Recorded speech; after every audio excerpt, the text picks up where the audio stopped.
Hey everybody, welcome back to the channel. Wolfman Walsh and the Infinite Enzo. Finally, the Rock has come back together I again. know. Oh my God, man. We haven't recorded. 2 months. It's at least. At least, yeah. It's been a hot minute. Yeah, it has been.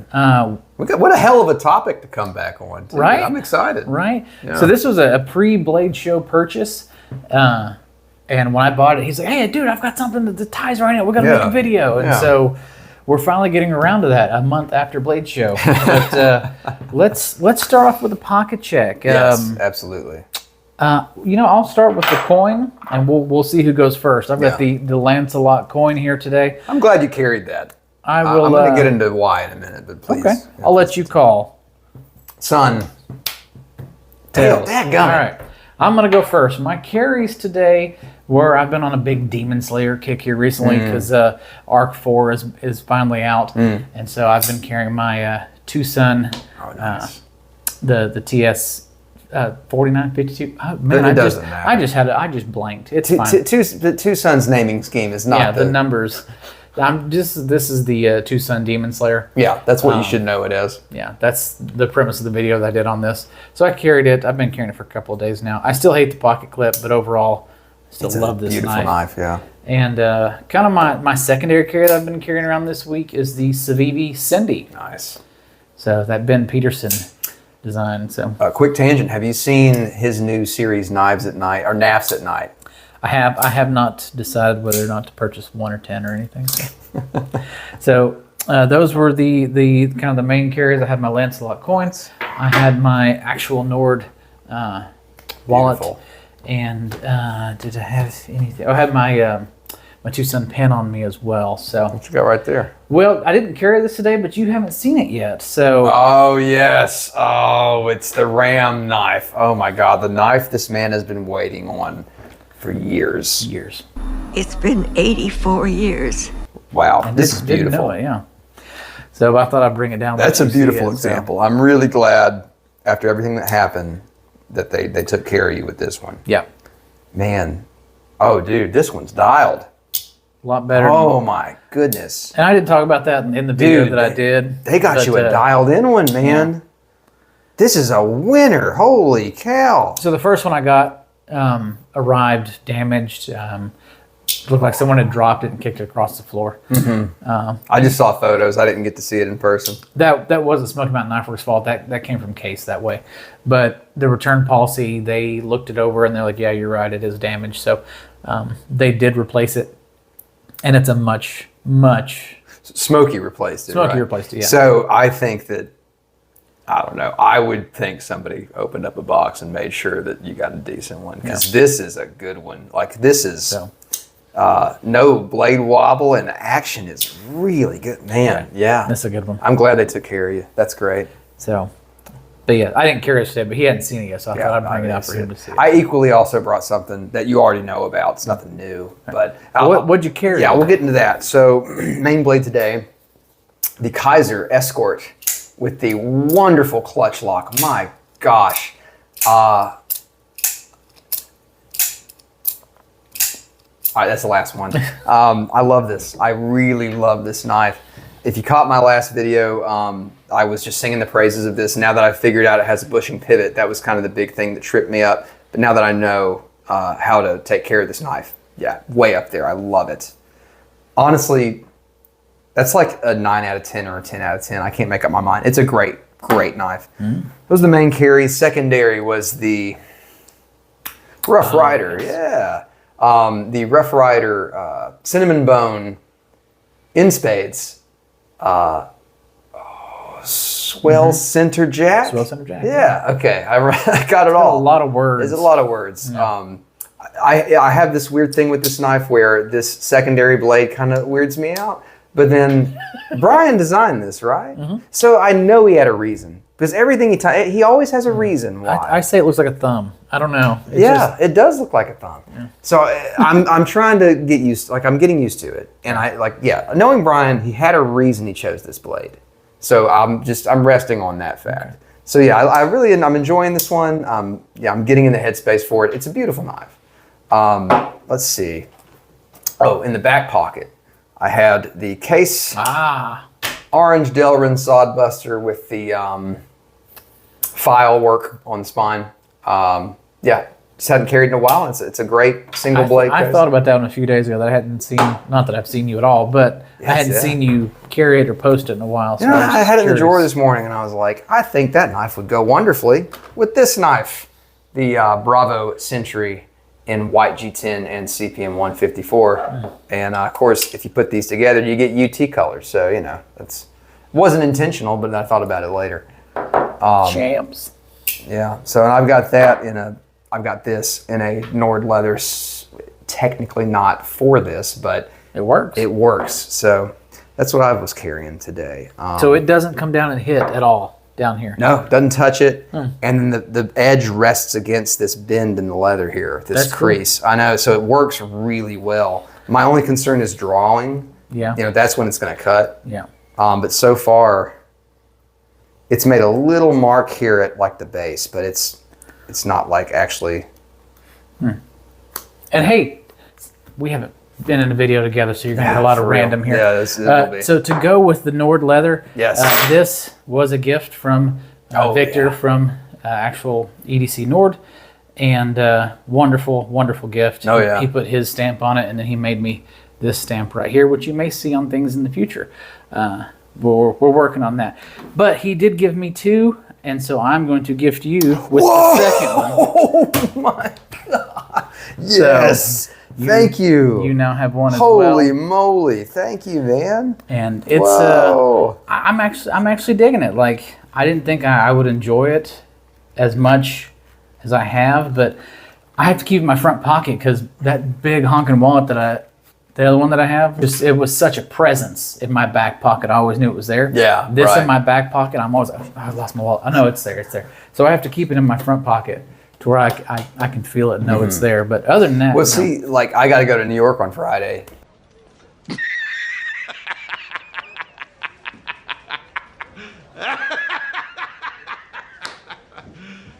You serious? And when I'm there, you damn well better believe I'm carrying my wallet in my front pocket. So this is gonna be perfect. I'm stoked. Thank you, man. You're welcome. And thank you, Victor. These, just absolutely beautiful leather work. Along with our friend Joe, actually, he makes great leather products too. And I kind of wanted to come back to that with since he had his coin today. So between these two fellas, check out Nord.Actual on Instagram and Lancelot Leather on Instagram. Two awesome leather workers. They make really cool stuff. Yeah, go give those guys a follow, man. Yeah, this is dope. But yeah, I was like, I don't want that to sit there and go unused. So I appreciate it, man. Yeah. I will very, very happily use this. Last thing I want to do before we dive into the video. Okay. If you guys caught the last video, I maintained. I worked on this knife. I maintained this knife. And it just came out so nice. I just wanted you to fire it real quick. Okay. Have a quick shot there, man. I don't like autos, so there's a reason he's doing this. But yeah. Ooh, doesn't that feel good? You can't tell me that doesn't feel awesome. It feels pretty good. So it's oiled up. It's very nicely clean now. It's the best it's felt in years, and I just had to share that. It's got a great sound to it as well. There's something special about that out the side deployment that just really, man. I wasn't trying to stab myself. I was letting y'all hear it closer. No, you did a great job. It's such a fun knife. That was a long video, but like there were good points to that video. You were shame. Shame. Shame. Shame. Shame. I needed to just talk. Oh God, man, I love this thing. It turned out really well. Yeah. Those Smoky Mountain Knife Work exclusive Magna Cut Strider ProTech PT Pluses are like screaming at me. So I'm trying to resist the urge to pull out the debit card, and that's helping me. Gotcha. Anyway, though, on that note, I think we finally got through it all. yeah. So if you still stuck around for the purpose of this video, Yeah. Prior to Blade Show, there was a series of knives that came out, and when I first heard about it, I think it was on Instagram. I saw it the first time. I was like, I have to have one of these. Oh, absolutely. And there's 4 different models. There was originally 4 different models. Only 3 of them were available when I made this purchase. And I was originally going to go with the all black. I have a lot of all black knives. I'm okay with them. He didn't like them as much. But when I saw this version, it just kind of spoke to me a little bit more. Like, it's interesting. And you need a little bit of interesting in your inventory. Yeah. So this is the Civivi RS-71. It is an homage to the SR-71 Blackbird. Now, like I said, there was an all-black version of this that had a red pivot collar. You can imagine looking. Yep, I can see it. And well, you all are going to see it on here. There's a side-by-side picture, but this thing looks great from the front end of the plane to the wings. Yeah. It's a very great. I already said homage, but it's a very great perspective piece. Yeah. To look at that and you go, I know exactly what they were going for. Absolutely. Because you said it in your video the other day that there's a lot of knife makers. There are a lot of people that are just throwing just random stuff at the wall to see what sticks. Yeah. And it's all remakes. It's all just like, I've seen this. I've seen this. Yep. We haven't seen this yet. No. Yeah. This does stand out, and it's a great example of that. I'm actually really glad that you brought that up because it's just like, it's nice to see this. It just reminds me, after the slump I've kind of been in with the knife world, seeing this and getting to fire it and getting to deploy it and all that reminds me that there are people that have really cool ideas that are still, making cool stuff. So. And prior to this video, I forgot to see who the designer of this was, and there's initials on here that I can't read. But this is ivory, or black and ivory milled G10, the Nitro V blade, and this pocket clip. Yeah. That's a cool pocket clip. Is it titanium, you know? I don't think so. I think it's just steel. I still like the fact that it's milled. Yeah. It's like a custom milling job. Like, that looks really good. And there's nothing I can think of on the airplane that kind of looks like that, so I don't know what that was in reference to. But it's still, I feel like it fits. Yeah. It kind of looks like maybe the side of an airplane wing. I'm not really sure. It kind of does, yeah. I could see that. But I think it fits. I think I think it looks everything awesome. about this fits. And I love kind of the lines. It almost, when people talk about cars, like the lines of a car. Yeah. This thing has lines of a car, and I love the way everything flows. It's very symmetrical right down the center from your outer to your liners to your G10 on the back spacer there. Everything flows. Everything's nice and symmetrical with the lines. You've got these millings here, the grooves all the way down, the grooves on the actual blade. It's all wonderful. So, getting back to what this is in reference to, this is the Civivi RS-71. It is in reference to the SR-71 Blackbird, the military spy plane of the Cold War, if you will. And if you don't know much about it, there are lots of videos out there. I'm going to recommend you watch the Fat Electrician's videos about him. He did 2 videos that are very entertaining and educational. The things that I knew about it prior to and then after watching his videos, I was like, oh, that's new information and that's hilarious. I knew about in Vietnam it got shot at. Like a missile was shot at this plane and they were like, hey, 3 seconds to impact. And they made like a left-hand turn. And in 3 seconds, that missile missed them by a mile. That thing went a mile in 3 seconds. So what are your specs on the SR-71 Blackbird? Well, what they tell you is it has an average top speed of 2,400 miles an hour. Average. Oh so my God. It clearly goes faster. That is the average top speed. And the highest altitude I think that they've documented saying they ever took it was 85,000 feet. My God. So whatever 85,000 feet divided by 5,280, several miles above the Earth. So makes the trip from Los Angeles to New York in 67 minutes.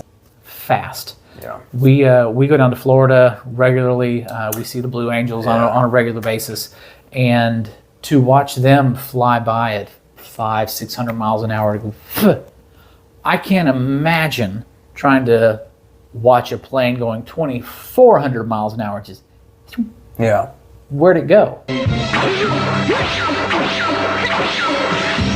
You'd hear it a few seconds after, but there's no way. That's a speed that your mind just can't fathom. So, but the other interesting facts that we learned were it's loose. It's made loose. Yes, the A12, which we'll come back to in a minute, was also guilty of this. So it moves so fast and it heats up from moving so fast that it had to be made of a metal that would expand to keep it together. So when they put it together, it had to be loose. So all of the paneling is loose on takeoff, would rattle, just make ungodly noise on takeoff. But once it got up to speed and it heated up and expanded, everything locked into place. And that is terrifyingly fascinating. Well, yeah, and the other thing was because of that looseness, they needed to make a jet fuel because jet fuel was leaking out of it, correct? Yeah. So they had to make a jet fuel that wouldn't ignite, which is non-flammable fuel. So there's several things we learned. Yeah. We learned, but so I had to purchase this. So there were the three, I'm going to call them variants. There was this one. This would have been my pick too. I just think that black and white, black and ivory is just striking. It looks really good. So they had the all black with the red pivot collar, and then they had a green micarta. I have nothing against the green micarta. It just didn't fit. I agree. Like I either wanted the all black because that's what the plane looks like, or this because it's like a showpiece. I mean, it really is. It's one of the best looking knives Civivi has made. Yeah. Hands down. And to me, it's funny with Civivi because like every now and then they make their mid-tier stuff. Right. But then every now and then they'll make a knife that to me is almost touching what they do with WE. Right. And for me that has been this. As of right now, WE is not making this knife. They're not making a version of this. Right, yes. Because I feel like if they did, it would just be this is too close to what they would do already. Yeah. The Snex Vision FG feels very WE. Yeah. And another one that I tend to think of is I'm gonna mess up the name. Is it the Synergy? Yeah, that's one of them. I don't know if it's the right one. Anyway, my point being, Civivi really does have like an upper echelon of knives, and this I think fits nicely into that category. Just a beautiful piece. It's awesome. I will say when we were at Blade Show, this Sincut Civivi WE booth was a little overwhelming. Yeah, it was. There was too much. There were too many options. And that's the thing that's happening with the Chinese makers is that they do pump out a lot. Yeah. And it's again, I don't want to reiterate too much of what I said in the last video, but it is wearing me down a little bit.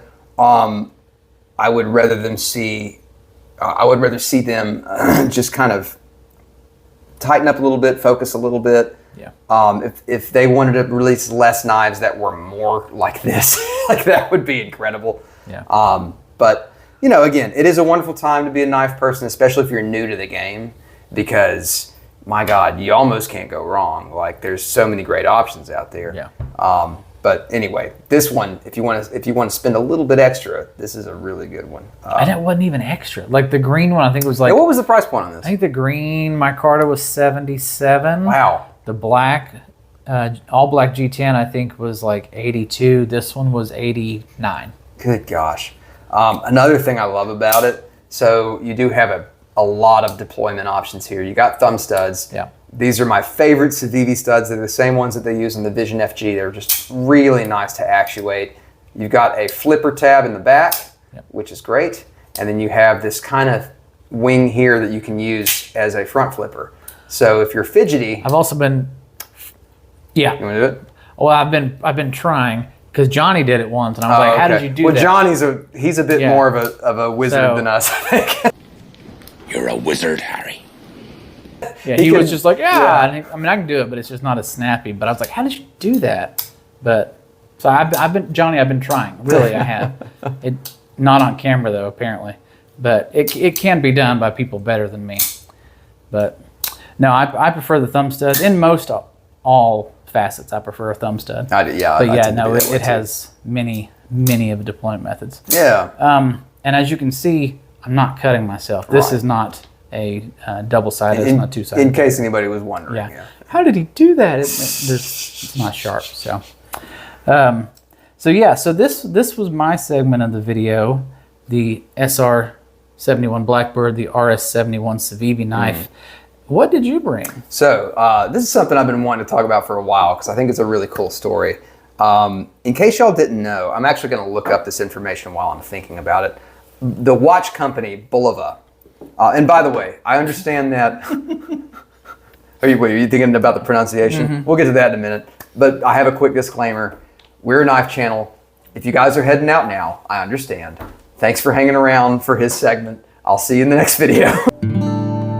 But if you want to hang for the watch bit, you're welcome. Please hang out with us. Hey, there are watch guys that like are really into your videos. Yeah, but see, it's funny. The watch guys and the knife guys tend They not to. don't They don't really mix. tend to Yeah. mingle, That's true. which is funny for me because I love both. And there's plenty of guys that do. Nick Shabazz is one of them. But sorry, guys, I'm going to look this information up right now as we're talking. So I just need to look up this price point real quick, and we're going to get to it. So Bulova, they created this series of watches. Well, initially it was just one watch, the Accutron, and it became a series later. And it was a revolutionary watch. It was not the first electrically powered watch. It was the second. Hamilton beat them out, but Hamilton's watch had some issues out of the gate. They rushed it out too early. It was just too fast to the production line. Whereas Bulova spent a little bit more time to kind of fine tune their processes and go over everything with a closer eye to the details. And the Accutron series was born. So instead of operating with like a mainspring and a balance wheel and all of that stuff that you would associate with mechanical watches, the Accutron series used a oscillating tuning fork, which you may not be able to see this when I hold it up to the camera, but Bulova's logo is a little tuning fork, and this is the reason behind that. So what was so, I don't know if this watch doesn't actually have it, but most Bulovas have a little tuning fork logo. What was so great about that fact is that it was resistant to high temperatures. It had incredible accuracy for the time. If you're not familiar with automatic and mechanical watches, they have time drift, and it's not unusual to have a mechanical watch that drifts by 15 seconds a day. So for somebody working in the military or in aerospace or an astronaut, that level of drift is unacceptable. Like they need their timekeeping devices to be super accurate. So because of this, the original Bulova Astronaut was issued to pilots of the A-12. The A-12 was the precursor to the SR-71 and suffered from a lot of the same things that the SR-71 did in its kind of high level of experimental aircraft. It also had the loose sort of the loosely built kind of structure, and they also had to make a particularly like custom fuel for it. A lot of crazy stuff. But because of its high level of accuracy, and high level of temperature resistance, that became the A-12 pilot's watch. And that's one thing that I get really excited about in the watch world. I love hearing cool background stories like that, particularly watches that are associated with the military in some way. They're always really fascinating. So what's cool is this one is called the Moon View. That's what this. Let me turn it up so you guys aren't seeing it upside down. When this watch was issued, they called it the Moon View, and it came out, I want to say like 6 or 7 years ago. It came out a while ago, and it was kind of a sleeper. And there was a time that you could get these watches for like $100, which to me is insane because it has a lot of features that are just really nice. As I said, it is an Accutron movement, although they've changed since the 60s. It's a little bit different now. It's a high precision quartz movement now. But if you look at that second hand, it doesn't tick. It sweeps It's like smooth, it sweeps like a mechanical watch. It's the smoothest sweeping second hand. I believe it's even supposed to be smoother than Grand Seiko, who is known for their sweeping smooth second hands. Wow, that is like a tongue twister. Sweeping smooth second hands. You did better saying it faster. But that's just kind of one of the hallmarks of the Accutron watches.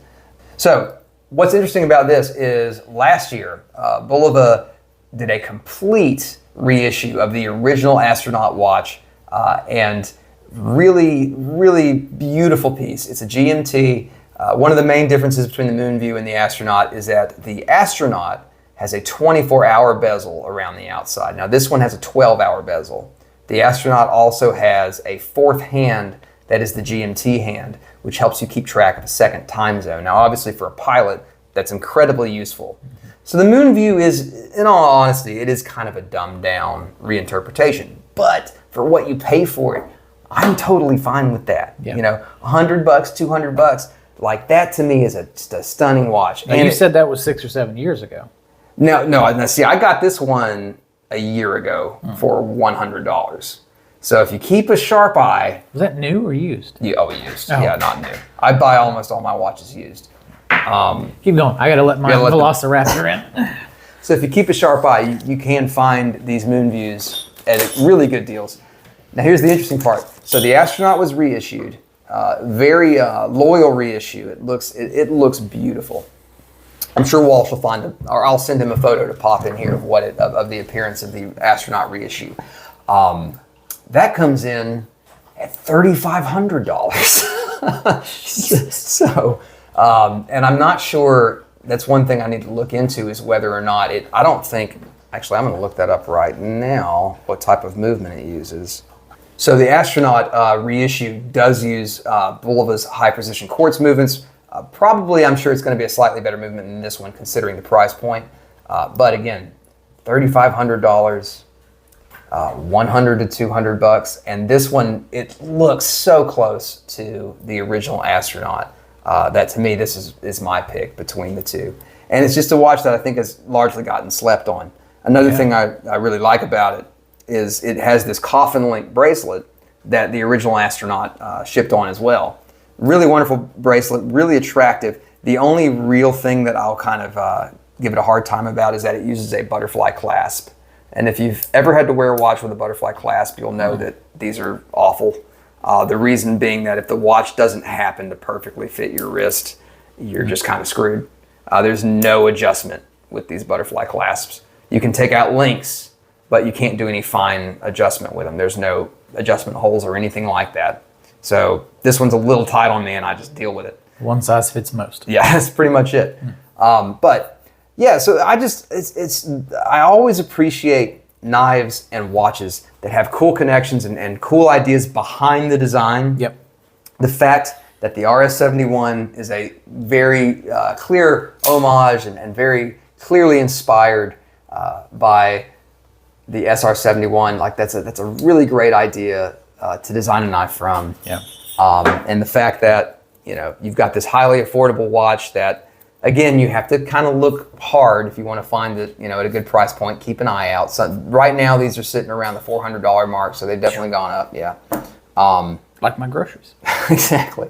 But yeah, I just appreciate that. It excites me, and I guess that's probably a good idea for folks that are wanting to get into the designing game.